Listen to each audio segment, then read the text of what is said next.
Fateful Wednesday. Carol Sims delivered an urgent package of documents to FedEx for her boss and, on her way back, drove past the Big Six Motor Inn on Conway Drive. There she saw Jeff's white 1981 Pontiac Firebird parked next to the motel's two-story rooms. It was his car because the new trunk and left front fender were still gray. She knew her husband had left for work that morning.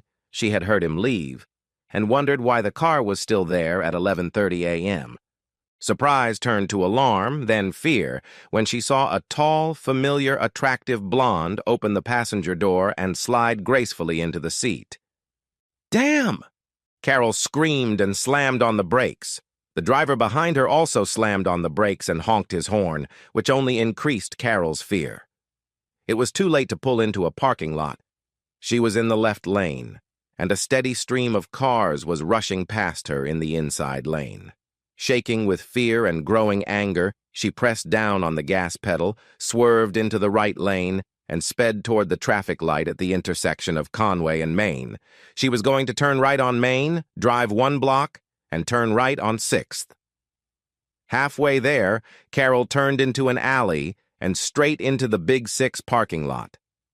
As she thought about what she had seen and the consequences, her fear began to give way to intense rage, and a burning passion drove Carol to accelerate to the limit. "I'll rip that bitch's bouncing curls out and feed them to her, then I'll kill my cheating husband," she swore. Without thinking, Carol gave in to the terrible anger she had tried so hard to control for the second half of her 28 years. The red light at the intersection of Main Street and 6th Street fueled her rage because the car in front of Carol wasn't turning right, and she considered driving onto the sidewalk to get around it. On the verge of driving her Tahoe onto the sidewalk, she noticed a police officer at the intersection. She jerked her hands off the steering wheel as if it were on fire. "Calm down!" she shouted. As soon as the light turned green, she honked, but the driver in front of her sat there for 3 seconds. Carol was very close to doing something stupid or criminal to get that insufferable jerk to move. Before she lost her composure, the car in front of her finally started moving. Furious, she turned onto 6th Street and saw an alley ahead.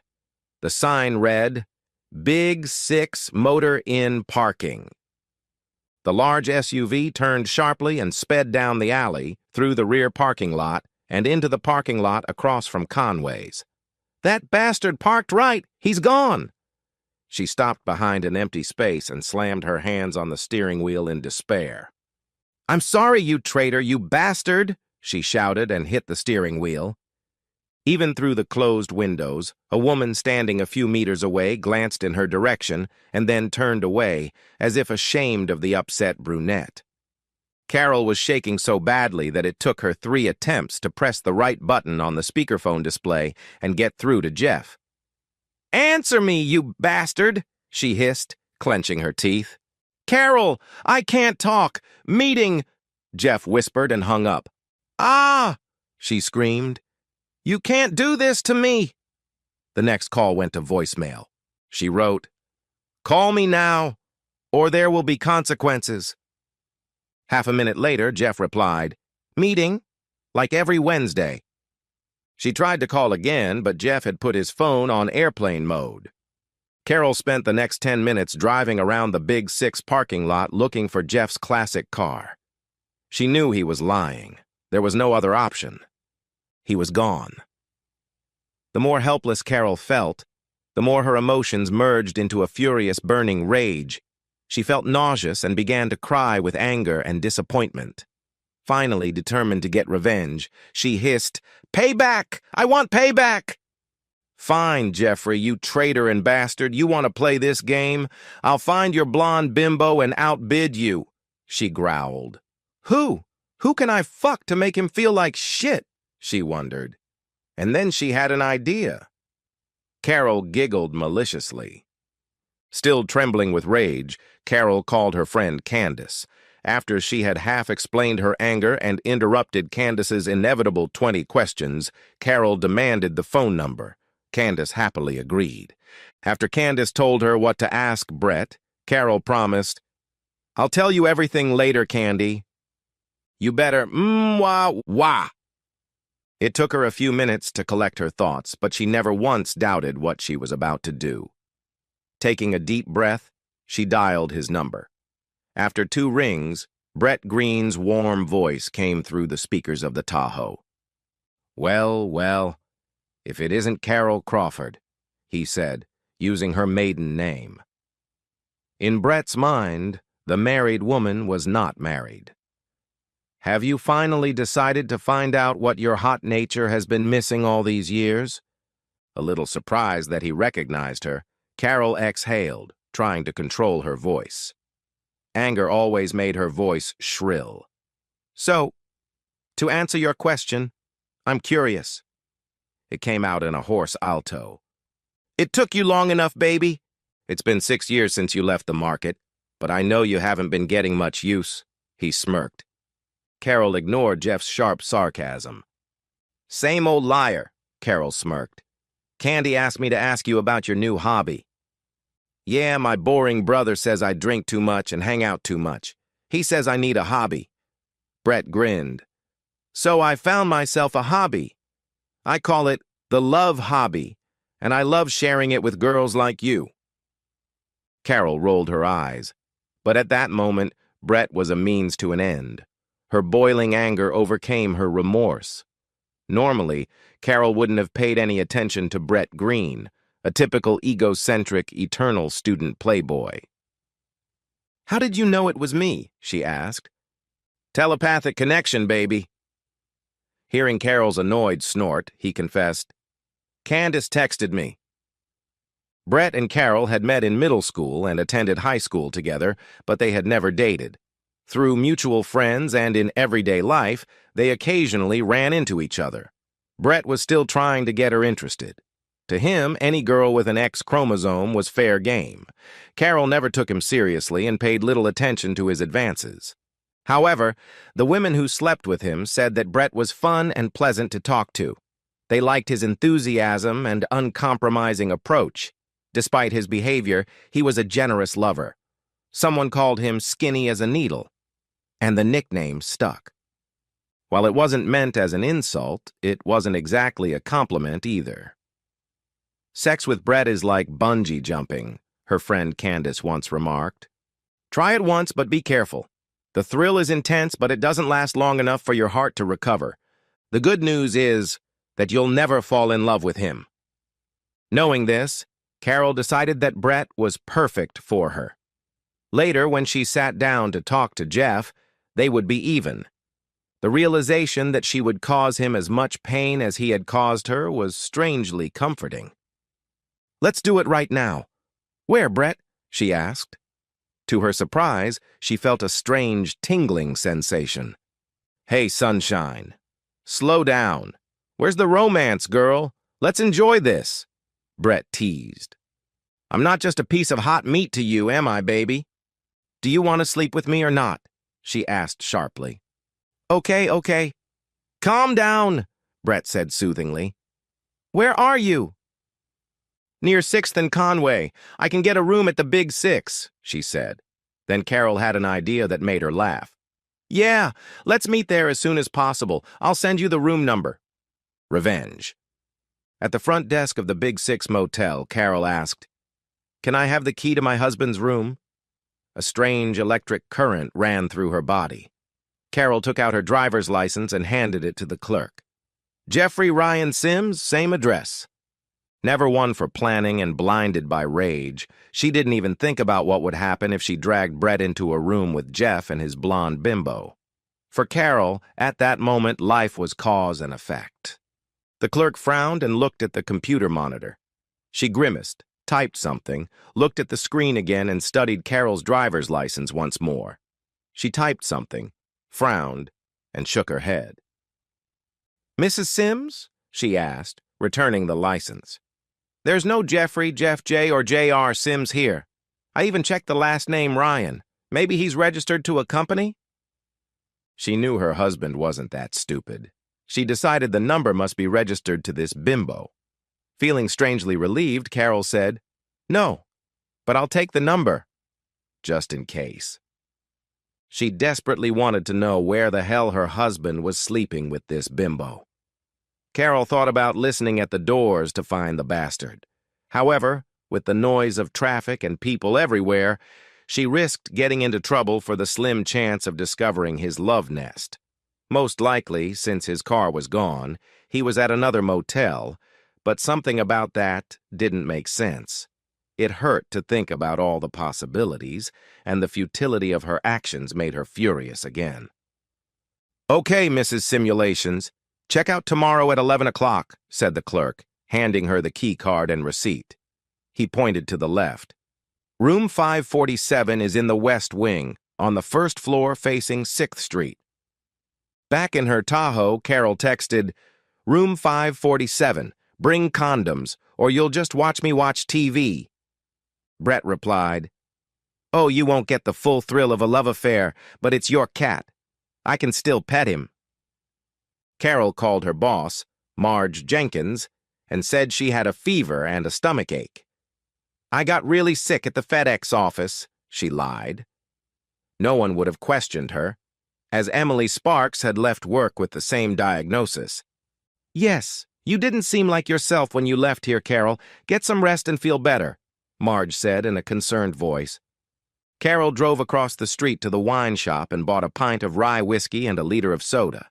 Even in her rage, she needed a little liquid courage to fuel her revenge.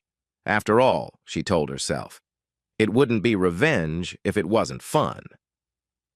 Then she wondered if Jeff had been drinking to get over the threshold of cheating, if it was his first time. You bastard, she whispered. The clerk glanced at Carol, decided it wasn't her, and said nothing. People who sell alcohol see and hear all kinds of things, and this quiet remark was typical. Settling into room 547, Carol turned off her cell phone, kicked off her low-heeled shoes, and took off her jacket. Then she pulled the bedspread off the bed. Everyone knew that hotels only change them every few months. Carol used 2 disposable cups from the room to make strong drinks. Ice! Damn! I forgot ice! It took another 5 minutes to put on her shoes and walk to the nearest ice machine, which seemed 4 miles away from room 547. When she turned the corner on her way back, she saw Brett Green knocking on the door and talking quietly. Carol, come on, don't do this to me, Brett whined, thinking Carol was inside and ignoring him. What am I doing? She asked, standing a few steps away from him. Hey, baby, he exclaimed in surprise. You look good enough to eat, Brett declared with a 1,000-watt smile. She had forgotten what a handsome man he was. His blonde hair was almost white, and his handsome, expressive face was playful and sexy. Ice, was all Carol could say. You, Brett said, still smiling. 15 minutes later, the untouched drinks stood on the dressing table, sweating like 2 naked people on a bed. Carol was getting her revenge. Once, lying on her back and staring at a water stain on the ceiling, she felt remorseful and wondered if her actions were justified. Always on the alert, Brett Green sensed that she had relaxed and knew how fleeting the feelings of unfaithful women were. He pulled her closer and intensified his well-rehearsed game. After all, she reasoned, Jeff had done the same thing to a woman who seemed taller and more beautiful, so what she was doing was... Brett sensed her slipping away again and began to stroke her face and look into her gray eyes. He knew it would bring them back from the reality they were trying to escape. Later, they ordered a tasteless pizza, and while Carol ate and sipped club soda with ice, she thought about the 3 empty condom wrappers on the nightstand. I had to do it. Otherwise, I could never live with Jeffrey's betrayal, she told herself. Anger and conscience fought for control, and she was tired of thinking about it. She poured a generous amount of whiskey into her soda and said, I want to take a nap, Brett. He looked at her and knew that it was over for today. With his characteristic smile, this time a little sad, Brett replied, Okay, baby, go ahead. He slipped out of bed and said as he left, I have to get back to the office by 3, so everything's fine. He always had a plan B. But hey, when do you want to share my hobby with me again? He asked. No, Brett. That was a one-time thing. Jeff is sleeping with some bimbo, so this was revenge. Brett looked at her, nodded, and smiled weakly. Okay, he said. After a moment, he added, "Glad I could help."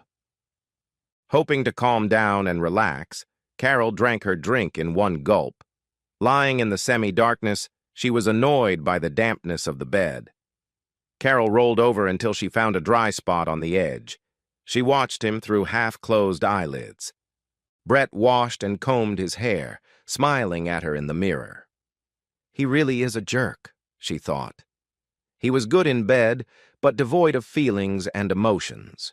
Then she understood the wisdom of Candace's words about feelings.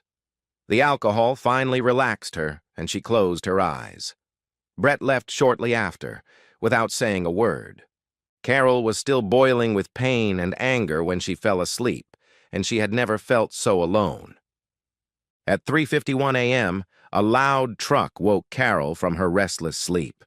The surrounding sounds, voices from the street, distant traffic noise, and her conflicting thoughts brought her into a state of semi-wakefulness, where reality and unreality merged together. It was a restless sleep. After quickly showering and refreshing her makeup, Carol decided to drive home right away. She checked her phone and remembered that she had turned it off. Turning it on, she saw that the last message from Jeff was unread. This made her angry at Jeff for his betrayal, and even more so for almost regretting what she had done to Brett. Her anger flared up again with renewed vigor. Hellish retribution. Carol turned off Briarwood onto her street, 125th Avenue, and Jeff's car, the Firebird, was parked at the curb, as if taunting her. He hadn't even bothered to put it in the garage. It was like a big middle finger.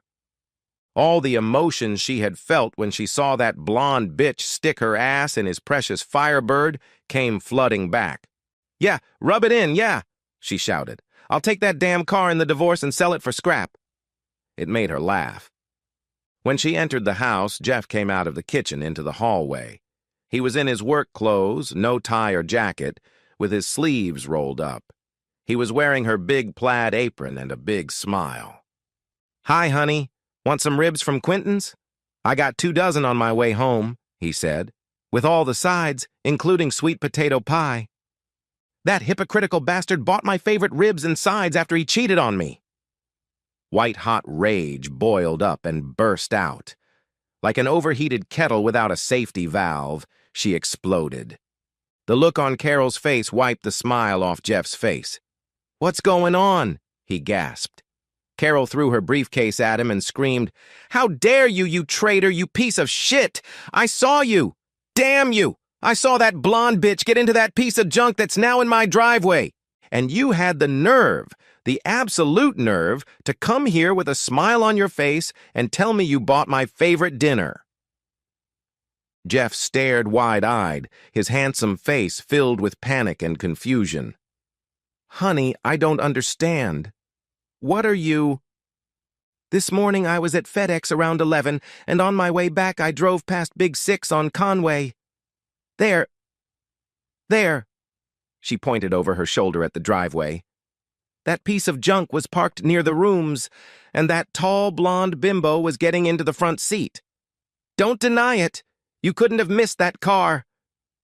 He looked at his wife and shook his head. "I can explain, honey. Let's sit down." "No!" she screamed. "Pack your things and get out. Now, damn it!" "Calm down," he growled.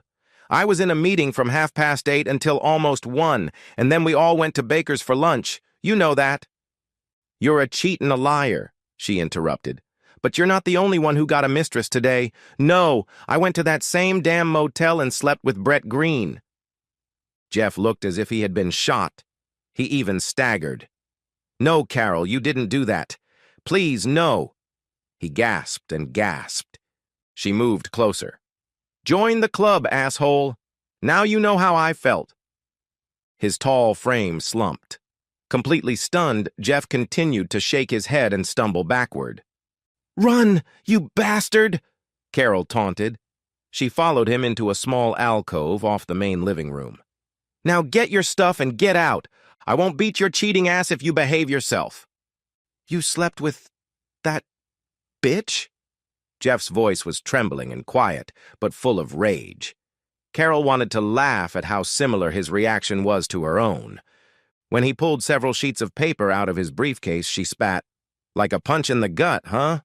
I hope you use condoms because I sure did. 3 of them." She laughed maliciously. He handed her several sheets of paper. "Look at this, Carol," Jeff said, his eyes burning with rage. One of the sheets was a bill from E&T Custom Car Accessories in North Bridge, a town about 30 miles away. Jeff leaned on the table for support, his face red and his eyes filled with tears. Carol read the details. Restoration of bucket seats, driver and passenger, for a 1981 Pontiac Firebird. Installation and replacement of original front seats. Below was a note. Deliver to Big Conway on Wednesday the 16th by 9 a.m. A faint heartbeat began just above her heart, gradually moving toward her head. Compared to this new sensation, the pain she had felt that morning was insignificant. Carol's vision narrowed, a metallic taste appeared in her mouth, and the world began to collapse. "Jeff, what is this?" She knew, but Carol needed to hear it. She fought with herself and began to cry. He sank heavily to the floor, leaning his back against the wall. "Remember when I went to the car show in Montgomery last month?" He swallowed hard. "The seats in the Firebird were worn out, so I bought 2 refurbished, updated, and restored OEM seats. We even talked about it." Carol clenched her trembling knees and leaned against the table, just as Jeff had done a few moments earlier. Jeff continued in a shaky voice. "Ed and Tanya Brown came here to install the seats for 2 other car owners and for me. Billy Spragg let them use one of the stalls in his garage. He's connected to Ed somehow." Carol knew Billy and his wife Angie very well. Jeff couldn't be lying. Her right cheek began to twitch convulsively. "That was Tanya you saw getting into the car. I think she left the room before Ed did. Damn, I showed you pictures of her with Ed when I got back from the car show. You even said she was pretty," Jeff said plaintively. "How could you think?" "Oh, shit," Carol whispered. "No, no, no." Now she understood why the blonde woman looked familiar. "They stopped at Big Six because it's right on the way from Billy's store on 8th Street. I left my car there and took an Uber to work. Billy brought my car to Baker's just before 2, and I gave him a ride back to Billy's." He picked up the phone. "Yes, I forgot to turn off airplane mode. I turned it on when you called during the staff meeting." Jeff finally exhaled and sank into his chair, covering his face with his hands. Broken and defeated, Carol said, I think I've ruined my marriage." Jeff stared at her in shock, the pain of betrayal turning his handsome face into a grim mask. They tried family therapy, individual therapy, and 2 marriage seminars, but their attempts to save their marriage were futile. It was as if there was an insurmountable barrier between them. Carol and Jeff found themselves in a vicious cycle of mutual suffering. Carol began anger management and saw a psychiatrist to deal with the guilt and self-hatred caused by her poor decisions and actions. The medication prescribed by her doctor calmed her, numbed the pain, and smoothed out her emotional outbursts. The treatment seemed no worse than the disease itself, but at least the pain was gone. She felt nothing, neither good nor bad. A peaceful chemical sleep was better than insomnia. After that unfortunate day, Jeff quickly sold the Firebird to a restorer for the same amount he had paid for it. As a tangible and visible reminder of everything that had happened, his passion for classic cars died. If it was a painful reminder for Jeff, it was like an albatross for Carol. She was glad it was gone, but she was devastated, knowing what Jeff had given up and why. It only made Carol feel more guilty. Jeff forgave Carol, but the pain remained, like an open wound. Her actions destroyed his trust in Carol and seriously damaged their relationship, which had been based on trust. If my wife can betray me like that, what's left for everyone else? Jeff wondered. Jeff still loved her, but without trust, love loses its essential qualities. After all, love is not love if you are not vulnerable. That is why it hurts so much. To be vulnerable, you have to trust. Rebuilding trust means starting from scratch, but memories make that almost impossible with the same person. Carol's actions and decisions were also clearly disrespectful. The eternal question, "How could you do this to me?" is an attempt to understand the degree of disrespect. It's a question that has no answer because any answer condemns the person answering. Like trust, respect is earned over time, but it can be destroyed in an instant, and restoring respect follows the same impossible path. Marriage is like a three-legged stool supported by love, trust, and respect. In the case of Jeff and Carol Sims, only one leg remained, and it was weak. Carol couldn't forgive herself, which was the key to her recovery, even though she tried. Working with therapists, going through programs, taking medication, and learning all the steps to recovery came easily to her. Intellectually, she knew what to do. However, in the darkness of night, deep down where the real horror lurked, Carol hated herself and felt powerless to stop. The heart often does not listen to the voice of reason, which also explains why Carol made these terrible choices. It was a sword that cut Carol on both sides. For his part, Jeff blamed himself for not answering Carol's calls. To hell with his midday meeting with his employees. No one in the room would have noticed if he had stepped out to talk to his wife. Others did, and there was nothing wrong with that. Like Carol, he tormented himself with the question, why? Jeff also blamed himself for not telling Carol that he had left his car at the motel that morning, and why. He had been caught up in their morning routine, which was comfortable and unchanging. Time to watch the news and check social media, but no time for conversation. For some reason, Jeff expected his wife to remember. He had told her at the end of last month. In fact, a 10-second conversation with Carol could have prevented all of this. Jeff was prepared to beat himself up for it. Despite his guilt, he knew that Carol's temper, which had always been on edge, had ultimately pushed her over the edge. Although he had forgiven her, he couldn't forget, mainly because he sometimes saw Green around town. Once, while standing in line at the grocery store, he noticed Green looking at him, and the bastard smirked. Something inside Jeff snapped. In the parking lot, he grabbed Green and told him the truth about what had happened that day. Then Jeff angrily threatened Green that if he ever looked at him again, he would regret it. This was completely out of character for the tall, 29-year-old quiet engineer. Jeff filled the pain with shopping, which led him into a downward spiral. At home, he washed up and tried to calm down after the argument with Green. Jeff looked at himself in the mirror and hated what he saw. "Life is too short to live like this," he said. "It's time to start loving myself again." The next day, he made his final decision, filed for divorce, and slept peacefully for the first time in months. When the divorce was finalized, Jeff got a job at an engineering company near Flower Mound, Texas. Carol, struggling with the aftermath of the divorce, moved in with her sister, Cor Beth, who was also divorced. Carol sentenced herself to her own Devil's Island, which, like its French colonial counterpart, had no protective walls. Fear of herself and her fatal character flaws kept the young woman captive in a hell she had created for herself. One day she would find her way again, but only after a long and painful journey from darkness to light. On a rainy night, almost 3 years after that terrible Wednesday, someone hit Brett Green as he was crossing a busy street between his apartment and his favorite bar.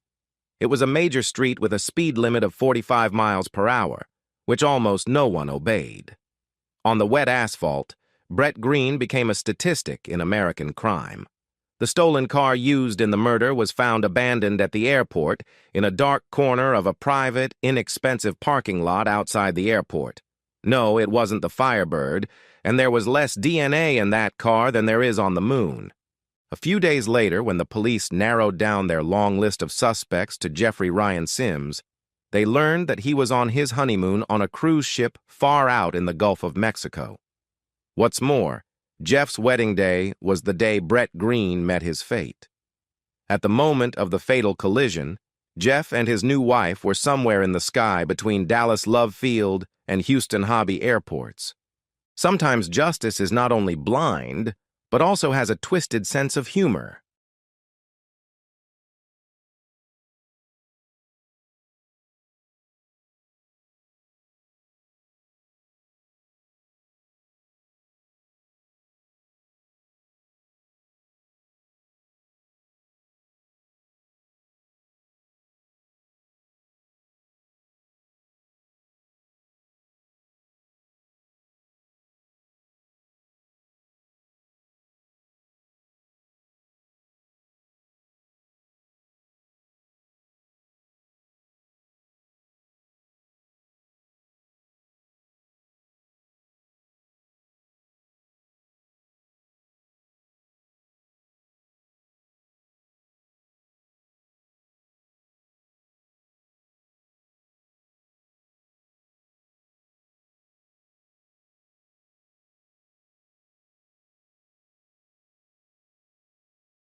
Amy and I, John Stevens, have been married for 12 years.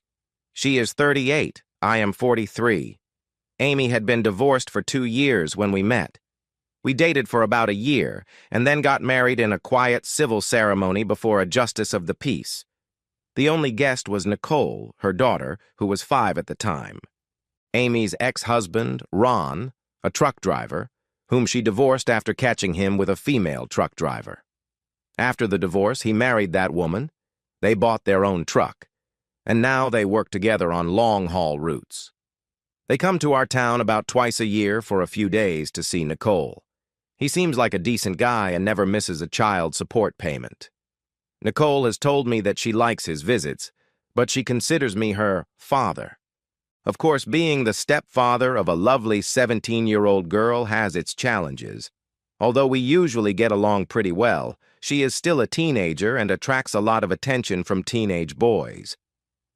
Just because I'm her stepfather doesn't mean I care any less about my little girl. I had to give a couple of jerks who came to check her out a stern talking to, which upset Nicole. But a father has to do what a father has to do. Nicole is an excellent student and a good athlete. I was happy to buy her a car for her 16th birthday, not only because she deserved it, but also because it freed Amy and me from having to drive her to her extracurricular activities. Amy had been working part-time, and when Nicole got her car, she decided to go back to work full-time. I wasn't thrilled about the idea, but her extra income would be a big help to Nicole in saving for college, so I supported her decision. Shortly after returning to work full-time, Amy was invited to a bachelorette party with her co-workers. The girls liked to go out on Friday nights and usually went to Jimmy's, a local cafe and bar with good food and live music. It wasn't a nightclub that attracted crowds of young people. The atmosphere was much more subdued.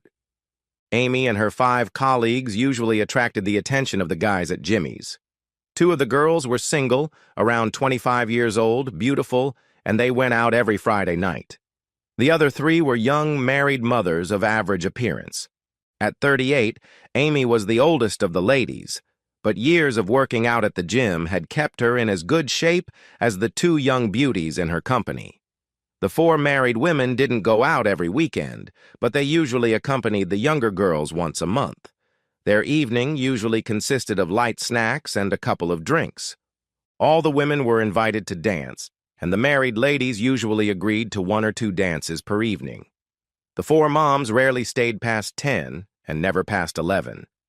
The girls' night out began when one of the young women broke her knee while skiing and didn't want to go to Jimmy's on crutches. Gail, one of the mothers, invited everyone to her house. The ladies liked the more cozy and comfortable atmosphere and decided to continue the girls' night out instead of going out on the town. About 3 years later, it was Amy's turn to host the bachelorette party for the 4th time. I had been home for all the previous gatherings and ended up serving as the waiter and bartender while the ladies sat in our living room. The girls usually drank quite a lot and could get a little frisky by the end of the evening. After getting slapped on the butt a few times while bringing drinks, I tried to keep my distance from them as the evening progressed. To do this, I took my laptop to the dining room and started looking through the quarterly reports. The dining room is at the opposite end of our house, away from the ladies. I barely heard Amy call me to bring her some more wine. The wine cooler is in the dining room, so I grabbed a bottle of her favorite white wine, opened it, and brought it to her. I poured a couple of glasses, and Ginny, the youngest of the group, said, "Amy, your servant is very handsome. Does he only pour wine, or does he provide other services?" Amy laughed and replied, "That old man is probably older than your father." Ginny looked me up and down and said, "It's okay. I've always been a daddy's girl." I must have blushed bright red because all the ladies laughed loudly. I winked at Ginny, straightened up, and returned to the dining room with the empty wine bottle in my hand. I grabbed my laptop and quietly went upstairs to my bedroom. The doorbell rang, signaling that someone had arrived. I wondered who could be coming to the party so late, but then the camera showed that it was Nicole. I got up and went downstairs to greet her. She walked through the door, dragging a large canvas bag full of laundry behind her. "Hi, sweetie. Why are you home? We weren't expecting you back for a few more weeks." "The pipes burst in my dorm and we got flooded. We'll be studying remotely until they fix it. I think it'll be closer to the end of the semester, so I'm here." "Welcome home, dear. Your mom is hosting GNI tonight. I'm sure they'd love to have you join them. I'll hide in my room." Nicole laughed. "I was just about to lie down, but a glass of wine is a great idea. I'll go say hi to everyone." She kissed me on the cheek and ran to the ladies, and I went upstairs. In the morning, I was alone in the kitchen. The girls were still asleep. I was drinking my second cup of coffee when Nicole came into the kitchen. "Good morning, sunshine. I baked cinnamon rolls. They're in the oven and should still be warm." "Thanks, Dad," she said in a tired voice. She took her coffee and a bun and sat down at the table. She was unusually quiet, and after a few unsuccessful attempts to strike up a conversation, I realized that something was bothering her. "Nicole, is something wrong, sweetie?" She fidgeted nervously in her chair, and I could see she was struggling with some decision. "Dad, She turned away, looked at the stairs, then turned back to me. "Last night I heard something that upset me. I didn't know if I should say anything, but, well, Ginny was pretty drunk last night and she was talking about you and Mom the whole time." "Oh, honey, she was drunk and just fooling around. Please don't let her words about me upset you." At first I thought it was funny. She kept talking about how sexy you are and how she wants to be with a selfless man at least once in her life, not just another young guy who uses her and dumps her. She said she was jealous of my mom because she told her that I always make sure she gets what she wants when we're together. "Oh my God, baby, I'm so sorry you heard that about me and your mom. I didn't know Amy talked about our personal life when she was with her friends. I'm sure it was embarrassing for you to hear." She laughed. "Yeah, well, it didn't bother me too much because, well, girls talk, so it didn't matter until—" "What? Your mom said something bad about us? Oh, baby, they were drunk. I'm so sorry." "No, Dad, it was Ginny. She said it wasn't fair that Mom got you and her ex."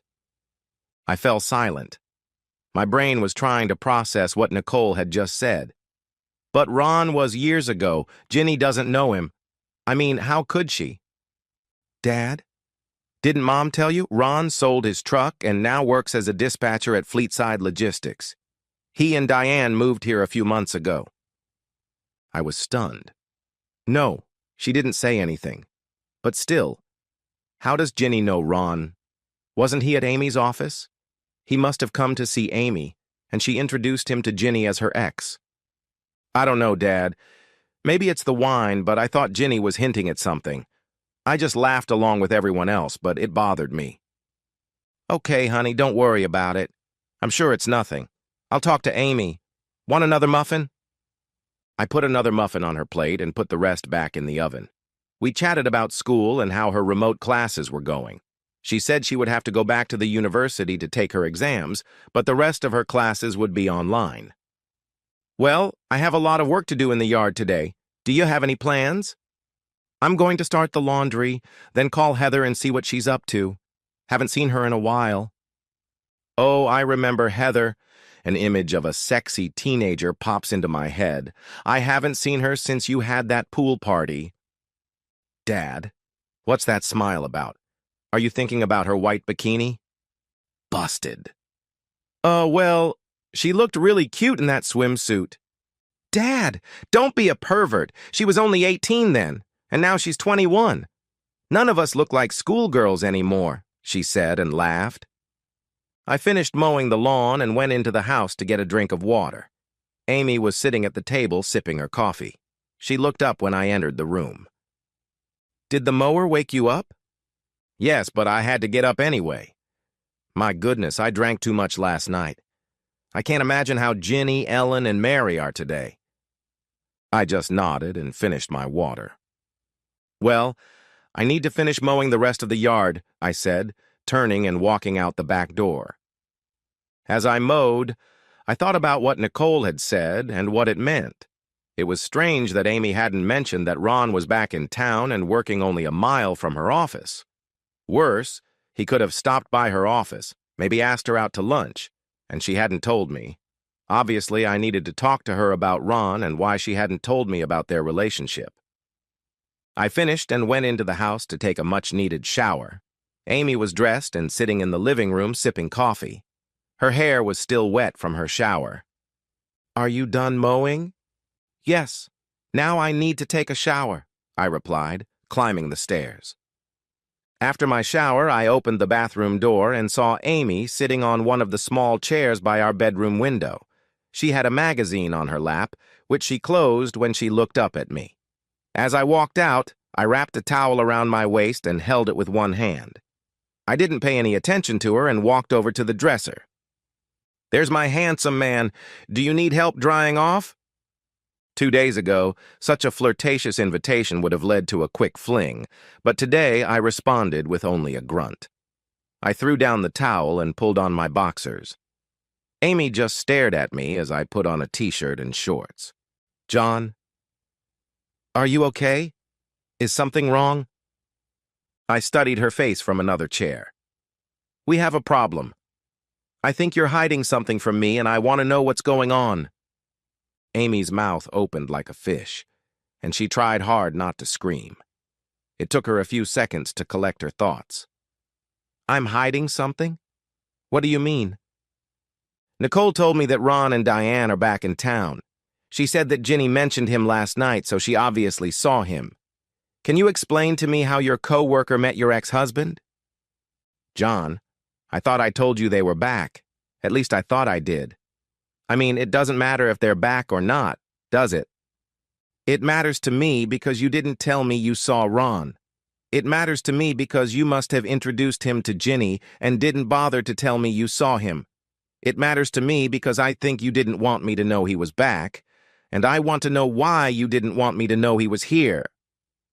No, I thought I told you I'm sorry. I didn't mean to hide anything. Ginny and I ran into Ron by chance when we went to Barron's for lunch a few months ago. He was there with a colleague, and we ended up at the same table. And how many times have you seen Ron since he came back to town? Well, I had lunch with him a couple of times, and when I went to Joe's bar with the girls after work, he was there with his colleague. So he knew in advance that you'd be at Joe's with the girls, or was it just a coincidence? I swear I didn't tell him, but maybe Ginny told Dave, his colleague. John, it's nothing. There's nothing between us. We're just friends, nothing more. Then why did you hide it from me? Does Diana know you've been spending time together? Or is Ron hiding something from his wife, too? John, please. I don't know if he told Diana. Honey, you're putting too much into this. I'm sorry I didn't tell you. I just didn't think it was important. I promise I'll tell you if I see him again. I just stared at her, trying to read her face. She seemed sincere, but she had managed to hide her actions from me for several months. Maybe she was telling the truth, but my gut told me she wasn't being completely honest with me. I decided not to tell Nicole what I had heard from Ginny because I didn't want to get her involved in this mess. I shook my head slowly. Amy, I don't like this. I can't help thinking that you deliberately hid this from me, and I have to ask myself why you felt the need to do that. Oh, baby, I'm sorry I upset you. I understand why you're upset, but Ron is just an old friend to me, nothing more. Amy, you were married to this man. You slept with him for several years and had a child with him. That's a lot more than just an old friend. Look, you know I'm not usually the jealous type, but this whole situation is bothering me. I'm sorry. You're right, I was insensitive to you. I promise I'll keep you in the loop about what I'm doing. I nodded, ending the conversation. I still wasn't sure she was being completely honest with me. For the first time in our relationship, I doubted my wife's fidelity. I stood up, and she hugged me. I hugged her back and kissed her on the top of her head. I let her go and told her I was going to the hardware store and would be back in an hour or so. I was upset, and she knew it.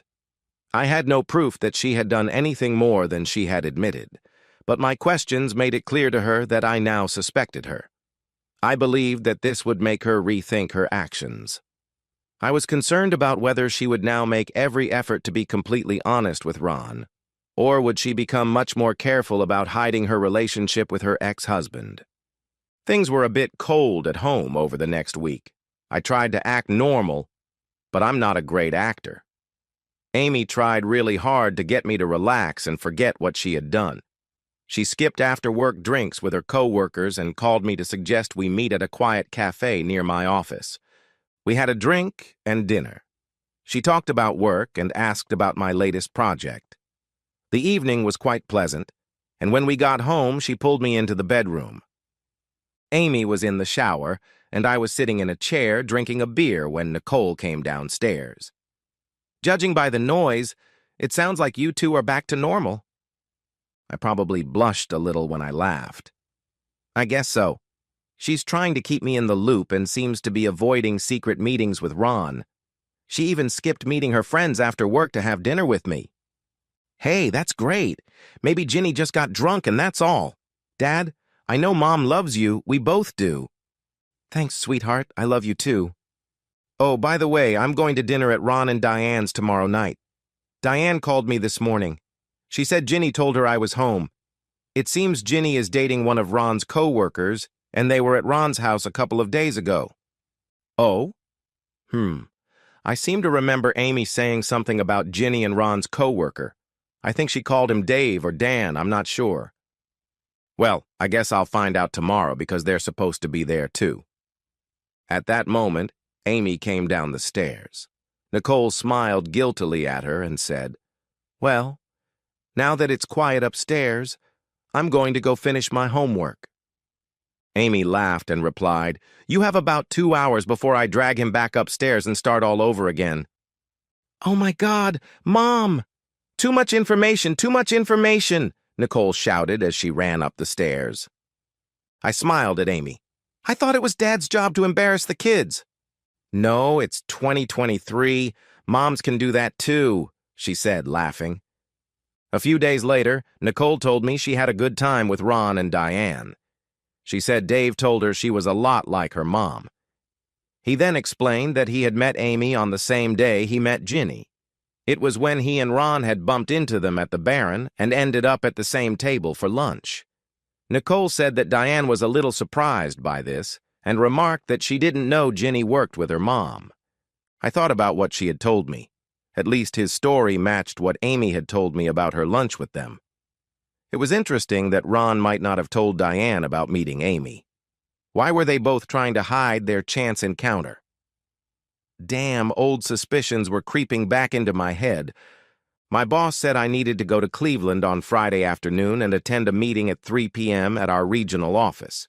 3 of us were going from Columbus. After the meeting, the regional manager was going to take us out to dinner. I told Amy and Nicole I'd be back by midnight. That's fine. I'll go out with some friends from school and probably stay at one of their places. I'll text my mom and let her know where I'll be. I was going to go to GNI to see Mary, but I won't stay late. Honey, if you're going to drink after dinner, just get a hotel room and stay there for the night. We don't want anything to happen to you. The Friday meeting went well, and we finished a little early. We decided to go to happy hour and have a drink and some appetizers instead of dinner. I had just ordered the first round when the regional manager got a call saying that his child was sick and his wife was taking him to the emergency room. Tom, for God's sake, if your son is feeling that bad, go help your wife. The big boss isn't here. We'll tell him you were a great host. My co-workers laughed and agreed with me, advising Tom to go home. When he left, I told the guys I was going home too. 2 others decided to stay and spend the evening together. I started to text Amy, but remembered that she was going to GNI, so I just drove home. I arrived around 8 to an empty house.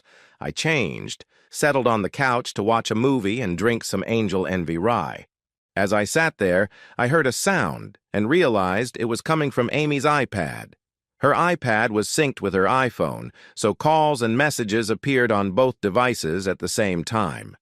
I ignored it, but it rang again and then several more times. Curiosity got the better of me, and I picked up the device. I opened the cover and entered the password, Nicole's birthday. There were several messages from Ginny. Amy: Hey girl, I'm at Mary's. Where are you? Ginny: At home, hanging out with Dave. Ginny: Ron's here. Want to come over? Amy: Yeah, but I'd better not. John's been acting weird lately. Ginny: But we had such a good time last time. You can't not come. Amy: You're bad. John's in Cleveland until late tonight. Ginny: Yeah, damn it! Come over here. Let's have some fun. Amy: Okay, I'm on my way. Damn it. She's leaving Mary and going to Ron's with Ginny. I opened the Find My Phone app and saw that her phone was on the move. I checked her contacts and entered Ginny's information into my phone. I sat there watching her iPhone icon move as she drove to Ginny's. I reread the message that said they had a good time last time, which meant this wasn't the first time she had gone to Ginny's to play. I opened my contacts and found Diana's number. It had been saved several years ago when they took Nicole for the weekend. I called the number, and to my surprise, she answered. Hello, John? I'm surprised you called. Oh my God. Is Nicole okay? Yes, she's fine. Is Ron there? No, he's bowling for his company team on Fridays. It sucks because I'm home alone every Friday. Diane, I'm so sorry, but I think Ron is at Ginny's and Amy is on her way there to meet him. What? No, he took his bowling ball with him. He and Ginny's boyfriend Dave are on the same team. Diane, does he have location services turned on his phone? Yes. We turned it on when we were traveling a lot. Find him on his phone. I think he'll be at 1724 Timber Lane. That's Ginny's apartment. She fiddled with her phone for almost a minute. Damn it! That bastard lied to me. I can see Amy's phone there, too. I'm heading over. Do you want to meet me there? Sure. Your house is closer, so you'll probably get there before me. What are you driving? A black Honda CR-V. What about you? A blue Ram 1500. I'll find you. I found a parking spot and waited for Diane. I saw her big pickup pull up. She got out and walked toward me. I hadn't seen Diane in years. To say she had changed would be an understatement. I remembered her as a thin, tall woman. She was still tall, maybe 5'10" in her cowboy boots. I think she weighed well over 200 pounds now, so big, but not fat. John? My God, you haven't changed a bit. You're still as handsome as ever. I know this is a shock for you. I've doubled in size since we last saw each other. I've taken up women's powerlifting and gained a lot of muscle. I tried not to look at the Amazon standing in front of me. Wow, powerlifting, that's something. There's her car, I said, pointing at it. I ordered pizza, and the delivery guy should be here any minute. I'll pay him and take the pizza to the door. When they open, just follow me. The pizza guy arrived, music blaring from his car.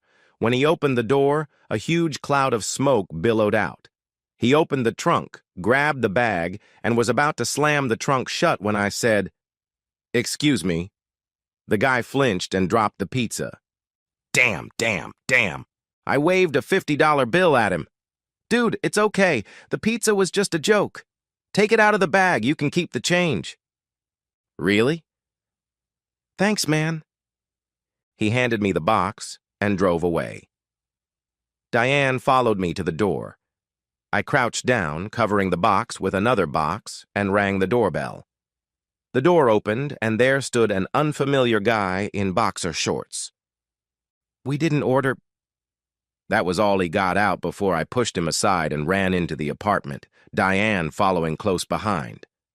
Then the guy asked, "Diane, where the hell is he, Dave?" I threw the pizza on a chair and turned to help Diane with Dave. But there was no need. She had pinned him against the wall, squeezing his throat with her hand. She hit him in the face and asked, "I asked where the hell he is?" Dave pointed to the end of the hallway. Diane let go of him, walked past me, and rushed to the end of the hallway, opening the bedroom door. This time I hurried after her. I don't know what I was expecting, but it wasn't what I saw. Ginny was lying on her back, and Amy was kneeling over her, her ass in the air and her face buried in Ginny. Finally, Amy realized something was wrong and rolled onto her side. I reached out, grabbed her hair, and pulled her to her feet. "Get dressed and go home!" She seemed about to argue with me, but Diana stepped away from Ron and said, "Where's that bitch?" I wrapped my arms around Diana in a bear hug, and Amy wisely decided to run away. At 6 feet 1 inch and 235 pounds, I'm not a small man, but it took all my strength to pull Diana out of the bedroom. "Diana! Diana! You have to stop! You'll be arrested if you don't calm down before the police arrive." She resisted a little while I was holding her, then pressed herself against me and sobbed. Why? Why did he do that? I thought we were fine. I thought he loved me. I held her while she cried. "Come on, you need to go. Go home. You shouldn't stay here when the police arrive." She gathered herself, ran to her car, and drove away. I went back to the bedroom. Ron was leaning against the wall, and Ginny was tending to him. He had a deep cut above his eye and a split lip. I figured he'd have a bruise covering his entire upper body in a couple of days. Ginny was still naked when I looked at her. "Is he going to live?" "Yeah. That crazy bitch could have killed him if you hadn't gotten her out of here." Ron struggled to his feet. "What did you do to Amy? Where is she?" "I didn't touch her. I sent her home. I thought it would give me time to cool off before I ran into her again." "John, man, she really loves you. It was just physical attraction. We've always been very attracted to each other, even when we were fighting." "Shut the fuck up, or I'll finish what Diana started." Ron stopped talking nonsense and let Ginny wipe his face. "You'd better take him to the emergency room and have his ribs checked out. I'm leaving before I change my mind about kicking his ass." Ginny asked, "Where's Dave?" I laughed. "After Diana finally let him go, he's probably hiding somewhere," I replied. I drove around the neighborhood, thinking about what to tell Amy. I stopped a couple of blocks from home and called Diane. She seemed calmer and was waiting for news from Ron or Ginny. I offered to take Ginny to the emergency room to get him checked out. It always takes a few hours, so don't worry if he doesn't come home anytime soon. The emergency room? Oh, I guess I got carried away. Damn, I hope he's okay. When I left, he was sitting and talking, so it's nothing serious. "Okay, John, I'm sorry about all this. What are you going to do?" "I'm getting a divorce. Today was clearly not their first time, so it's over. What about you?" "I don't know. I still love that bastard, so I'm not sure I can leave. Well, do what's best for you. You don't owe him anything, just take care of yourself. You too, John. Nicole's a grown woman, so don't worry about her. Just follow your own advice and take care of yourself. We said goodbye, and I drove home. Amy was sitting on the couch in her robe. Her hair was wet, so I assumed she had taken a shower. I went to the fridge, grabbed a beer, and sat down in the chair. She looked submissive, without tears, just sad. I waited for her to lift her face and look me in the eyes. So, how long? About 3 months. Tonight was the 3rd night we've been together for sex. We've had dinner together 3 or 4 times and met up a few times for drinks. I shook my head. You knew you'd get caught, and you knew how I'd react when I did. So why? I thought we were being careful. I sat here trying to figure out how we got caught this time. I know you probably came home early, but I thought GNI would cover for me. I just smiled at her through gritted teeth but didn't tell her about the iPad. So you're in love with him again? Still? Oh, hell no, he's a jerk. I'm not even sure I like him, let alone love him. So what the hell is going on, Amy? I have no idea. We've always been really attracted to each other. I just can't say no to him.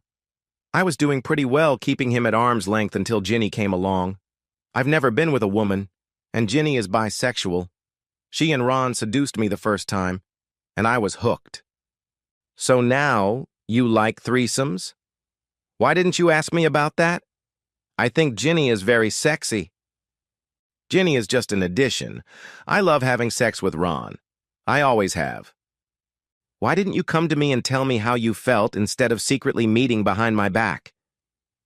Of course, every man wants to hear from his wife that she feels an irresistible attraction to another man. I couldn't do that to you, John. I love you. I didn't want to hurt you. I convinced myself that you would never find out and I would get away with it. I needed to satisfy that need, but I need you too. Her words were like a knife in my heart. She was right. It was unbearable to hear her admit that she was hopelessly in love with Ron. I believed she didn't love him, but I knew she didn't love me the way I loved her. He must be a great lover because from what I've seen, he doesn't have much to boast about. No, she laughed, but there's something between us that binds us together. Listen, John, sex with you is wonderful. I'm not complaining. In fact, I even brag about you to the girls. It's just that Ron and I have this sexual attraction that draws us to each other. I nodded slowly. I see. And where do I fit into all this? I don't know. I definitely don't want to lose you, but I'm not sure I'm strong enough to stay away from Ron. I know this must hurt you, and I hate that, but I'm trying to be honest with you, at least now. Amy, you know me. I'm not the type to share, and I would never agree to some kind of swap with Ron and Diana, so I have no choice. On Monday, I'm going to see a lawyer and start divorce proceedings. Amy gasped and pressed her hand to her face. Oh, God, no! Please, John, there must be a way to save our marriage. She lowered her head and sobbed, then suddenly raised her head. Ginny. What if Ron and Ginny and I switched? You know Ginny has a crush on you. Or, you could be with both of us. I'm sure she'd love that. Please, John, there must be something we can do. I heard the desperation in her voice and saw it in her eyes. Maybe she wasn't lying. Maybe she really did love me. The image of Ginny popped into my head again. I shook my head. Ginny is a beautiful young woman, but she's not my wife. I'm not ready to share my wife with anyone, and besides, I can't do that to Diane. Amy sobbed loudly, covering her face with her hands. I'm sorry. I'm sorry. Nicole wasn't shocked when I told her I was divorcing her mother. I feel guilty that maybe this all started because I told you what I heard at my mom's party. I just can't believe she could be so stupid. Don't feel guilty. You did the right thing. I caught her myself. You had nothing to do with it. I love you, baby, and I always will. I'm divorcing your mother, not you. I still want to be a part of your life. Dad, I love you. I know Ron is my biological father, but you're my real father. I think Ron loves me as much as he's capable of, but it's not the same as what we have. Mom said she's moving in with Ginny, and you'll stay in the house until I finish school. I want to stay here with you when I'm not at school. Is that okay with you? I hugged her. Of course, sweetheart, you can always stay with me wherever I live. Amy didn't argue with me about the divorce. I gave her money for her half of the house, and we split everything else 50-50. I think some men would have wanted to destroy her and get revenge on Ron. Well, from what I've heard from Nicole, Diane has Ron by the balls and made him move back to Florida with her. Amy sometimes calls me late at night, usually a little drunk, begging me to take her back. I still love her, and part of me wants her to be with me, but I can't forget what she did. I've tried to understand how she could risk everything for sex, but it remains a mystery to me. I haven't made much of an effort to find someone new. I just haven't been in the mood. I met Ginny at a bar near work. She still looks hot and asked me to go back to my place, but I left. Maybe in a couple of months. If I'm really horny, I'll give her a call. Nicole still stays with me when she comes home from school. She visits her mother, and it seems like they've rekindled their relationship, but it's not what it used to be. Some may ask how I can be so devoted to a child who isn't mine, but it's just pure love. There are millions of foster children and stepchildren in the world who are loved just as much as their own children. Nicole still calls me Dad, and she will always be my little girl.